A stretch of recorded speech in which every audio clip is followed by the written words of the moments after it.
foi ele que instaurou o inquérito, ele que é o presidente do inquérito. Até então a argumentação vinha sendo só essa, o que também não está errado. Não estou diminuindo a importância dessa argumentação, mas eu não questionei nada disso. Eu vim porque o regimento interno, no artigo 68 e no artigo 77 do STF, não permite que esse recurso seja julgado pelo Alexandre de Moraes.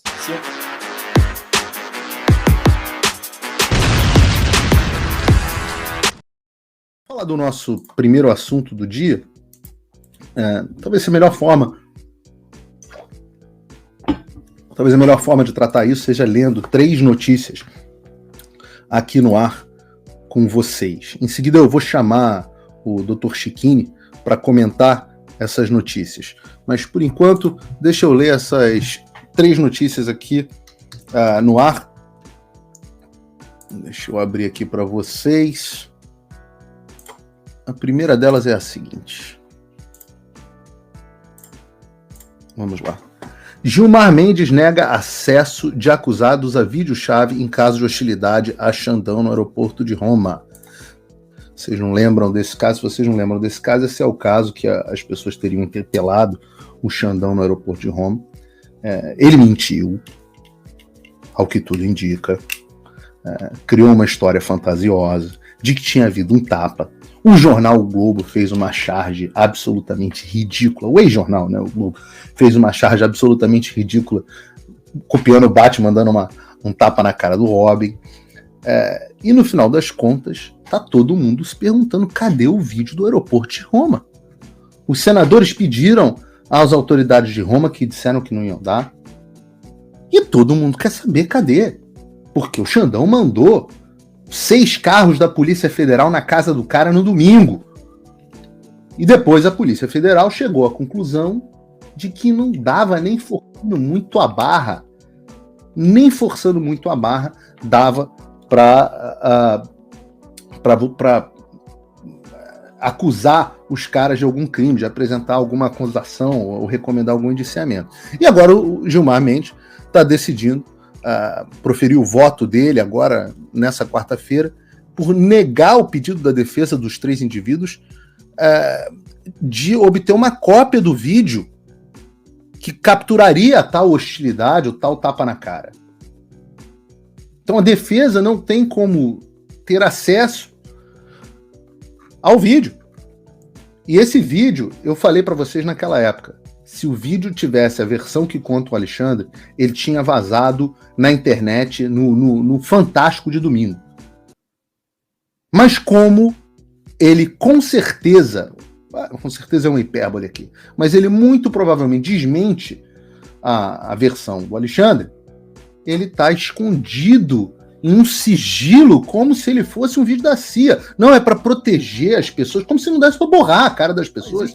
Uma desculpinha fajuta. Pô, essa é a primeira notícia. Eu já estou com o doutor Chiquini aqui esperando para entrar na entrevista. Eu vou ler a segunda notícia agora. Barroso nega pedido de Bolsonaro para afastar Moraes de investigação sobre golpe. Ministro do STF entendeu que Moraes pode ser julgado mesmo sendo suposta vítima da tentativa de golpe. Então, o presidente Bolsonaro sofreu mais uma derrota judicial na quarta-feira.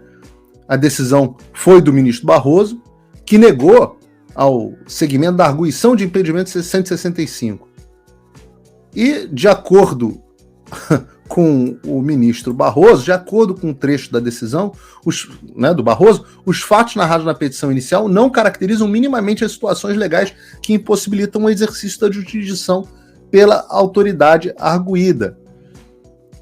Não, o simples fato do cara ser vítima não impede ele de ser julgado. Segundo a visão do Barroso, pelo que eu estou entendendo, o doutor Chiquini vai comentar, não impede o sujeito de julgar o caso no qual ele próprio é vítima. Isso é muito rotineiro, já tem jurisprudência pacificada aqui, que a gente pode julgar quando a gente é vítima.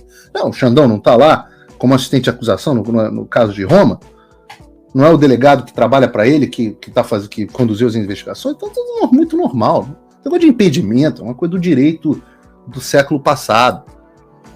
Mas pelo menos uma boa notícia, porque essa notícia é do portal Terça Livre, então eu publiquei no meu Locals, mas a fonte é do Terça Livre, e tá aqui, ó. Advogado desfaz maracutaia de Moraes e Fux poderá rever as suas decisões.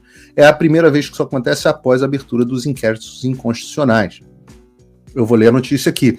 O advogado e professor de direito Dr. Jeffrey Schichini entrou com habeas corpus no STF para que Moraes não fosse o relator a julgar o seu pedido de recurso. Olha que coisa, né? O juiz não julgar o próprio recurso, exigindo assim que a corte seguisse o texto do próprio regimento interno. Moraes tem sido juiz dos seus próprios erros e ninguém até agora havia conseguido argumentar ou convencer a corte deste absurdo de ser ao mesmo tempo vítima, juiz e acusador. O interessante ponto levantado pelo Dr. Jeffrey Schichini é sobre a condição de Alexandre de Moraes julgar habeas corpus impetrado contra decisões dele próprio. Retirando o juridiquês, é o Chaves vendendo suco para si próprio. Eu sempre falo aqui do Chaves vendendo churros para si próprio. Só que no caso Moraes não tem graça e esse absurdo já causou a morte de uma pessoa inocente, segundo o Terça Livre. Segundo o Schichini, o regimento interno do STF determina que nesses casos, o recurso seja distribuído para outro ministro, e assim foi. O presidente da corte acatou a tese, Barroso acatou a tese e redistribuiu o recurso impetrado para o ministro Luiz Fux, excluindo textualmente Alexandre de Moraes na jogada. É pouco? Sim, mas é a primeira vez que Moraes foi retirado do palco desse circo de horror.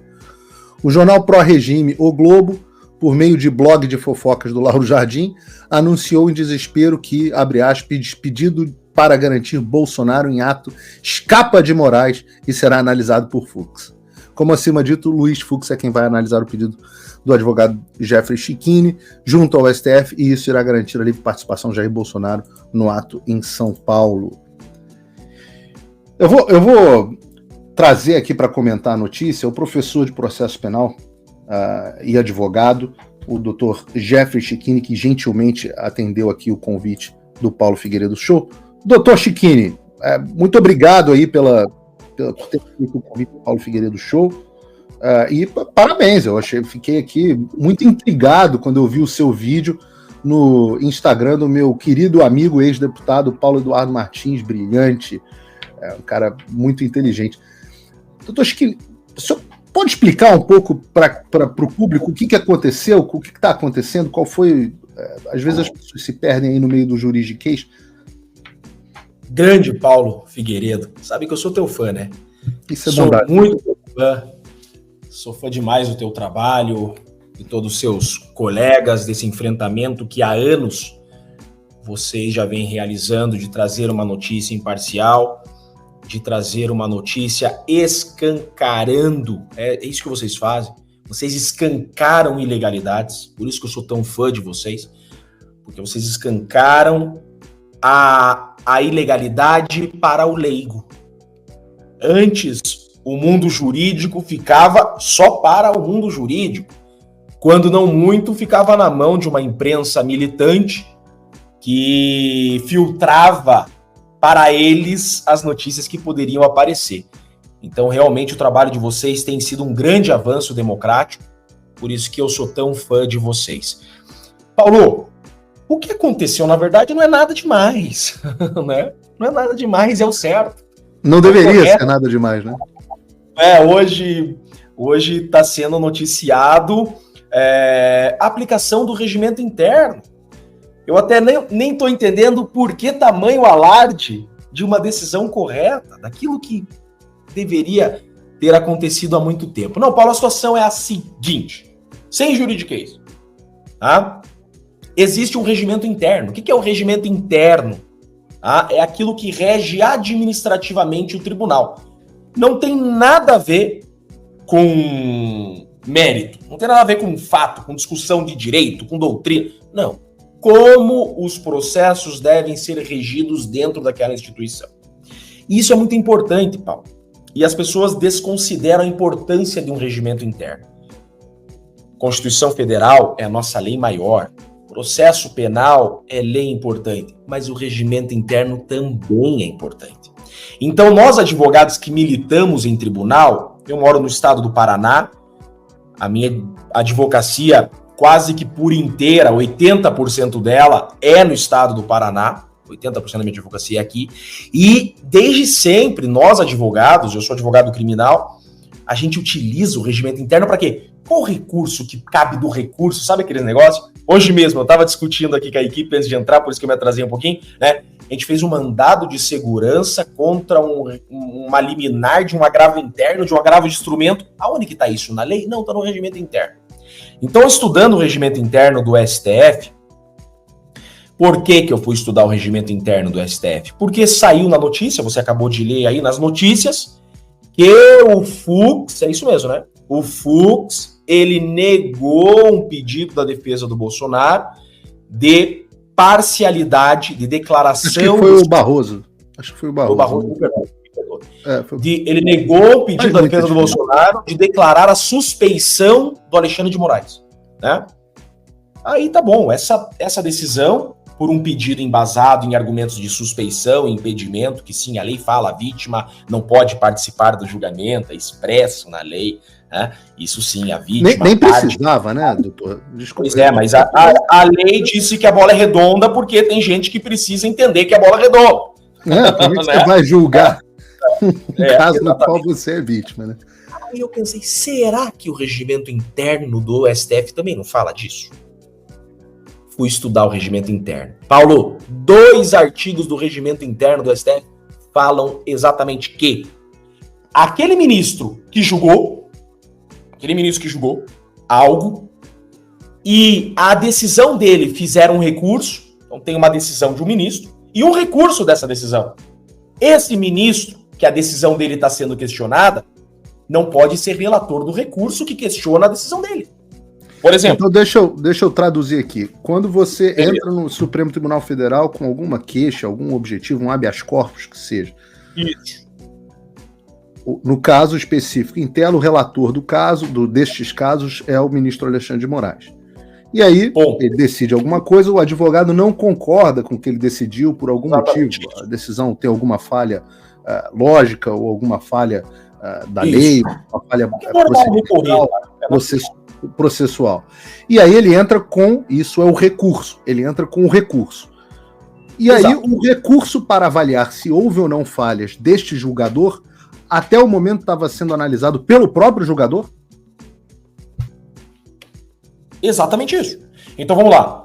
Inquérito das fake news, relator Alexandre de Moraes. Inquérito dos atos antidemocráticos, relator Alexandre de Moraes. Ele é o relator. Então, quando eu questiono uma decisão dele, como eu questionei nesse habeas corpus, né? E não tem nada de política no meu habeas corpus, tá? Quero deixar claro aqui, não é político o meu habeas corpus. Eu quero em seguida entrar nesse habeas corpus, o que está dizendo esse habeas corpus. Não é político, é jurídico, tá? Então, ele é o relator desses inquéritos. Eu questionei decisões dele. Então, eu fiz um habeas corpus contra decisões do relator desses inquéritos, que é o Alexandre de Moraes. Aí eu faço o seguinte, eu alego o seguinte ponto ali. Como eu estou questionando decisões de um ministro da Suprema Corte, que se chama Alexandre de Moraes, esse meu recurso não pode para ele. Esse meu habeas corpus não pode para ele. Por quê? Até então, Paulo, todo mundo discutia essa argumentação. Ele não pode julgar o meu recurso? Por quê? Ele é suspeito, ele é impedido, ele é a vítima, foi ele que instaurou o inquérito, ele que é o presidente do inquérito. Até então, a argumentação vinha sendo só essa. O que também não está errado. Não estou diminuindo a importância dessa argumentação. Mas eu não questionei nada disso.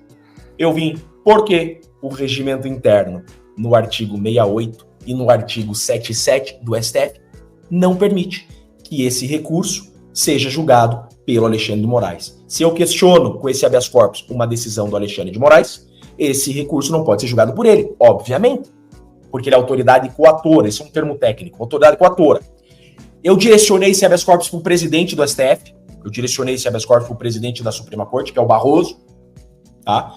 E esse meu habeas corpus foi redistribuído para outro ministro com base nos artigos do regimento interno que nós alegamos. Foi redistribuído com exclusão do Alexandre de Moraes, então, para o Luiz Fux. Foi isso que aconteceu. O regimento interno foi aplicado pelo presidente da Suprema Corte, ele reconheceu que deveria haver a exclusão do Alexandre de Moraes pelos argumentos postos e mandou, então, para o ministro Barroso. Ele mandou para o sorteio, né, manda para redistribua, então. Não pode para o Alexandre de Moraes, porque a habeas corpus questiona as decisões dele, redistribua. Foi pro Fux. Essa é a primeira. Mas me surpreende saber, doutor, que até agora o Alexandre estava julgando os próprios recursos. Os argumentos que estavam questionando, estava julgando. Muitos dos inquéritos estão em sigilo, né? Muita coisa corre em sigilo, mas a gente vê pela imprensa, a gente vê pelos amigos que nós temos, né? Clientes que nós temos, tá acontecendo, né? Estava acontecendo naturalmente. Aí levamos essa discussão, uma discussão que eu entendi que estava faltando. Foi essa a minha ideia. Eu falei, pera lá, é hora de questionar regimento interno. Inquérito instaurado com base em regimento interno. Então, instaura-se inquérito de ofício, regimento interno. Instaura-se inquérito contra pessoa sem prerrogativa de foro, regimento interno. Então, o regimento interno ele é muito importante, eu pensei. É hora, então, de levar essa discussão da exclusão do relator. Esse é o ponto. Eu vi a necessidade de levar essa discussão. Até porque eu quero que essa discussão exista nacionalmente e que todos os advogados conheçam desse dispositivo. A minha intenção foi levar a público, levar a conhecimento de todos artigo importante do regimento interno. Até porque, Paulo Ferreira, para retirar essa discussão em campo jurídico, eu estou dizendo, não em campo político, retirar essa discussão em campo jurídico de só atacar suspeição, atacar imparcialidade, porque tá acabando, essa discussão jurídica tá acabando sendo mais política do que jurídica, me entendeu? Me parece que ela se tornou uma questão, uma discussão mais política dentro do campo jurídico. Vira um advogado à Suprema Corte dizendo, Alexandre de Moraes não pode julgar o meu cliente, porque o Alexandre de Moraes é parcial, ele... Tudo bem, é argumento jurídico. É importante essa discussão, né? Mas ela tem se tornado uma discussão mais política do que jurídica. Nós advogados, não temos que ficar discutindo política. Nós advogados temos que questionar legalidades, aplicação da lei. E é essa deficiência que eu comecei a identificar. Falei, pera lá, o que está acontecendo com o mundo jurídico? O que está acontecendo? A gente tem que começar a invocar lei, Constituição, aplicação correta da lei.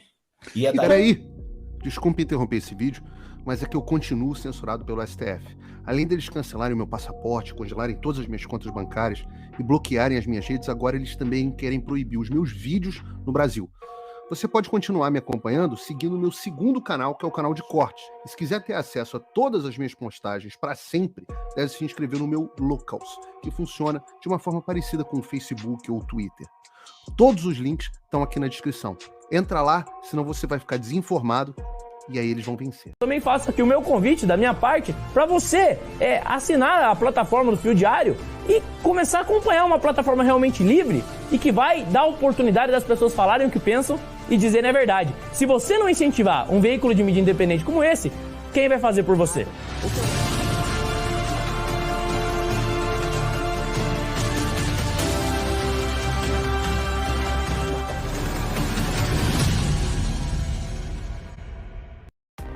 Faça o tal do triplo C. Curta, comenta e compartilhe. Você pode fazer essas 3 coisas que ajudam o algoritmo a aparecer. Mas eu não tô brincando não, pessoal. Dá uma paradinha agora de 1 segundo e clica no joinha. É importante que você faça isso. Porque se você não fizer, inclusive atrapalha o vídeo. Parece que o vídeo é menos relevante.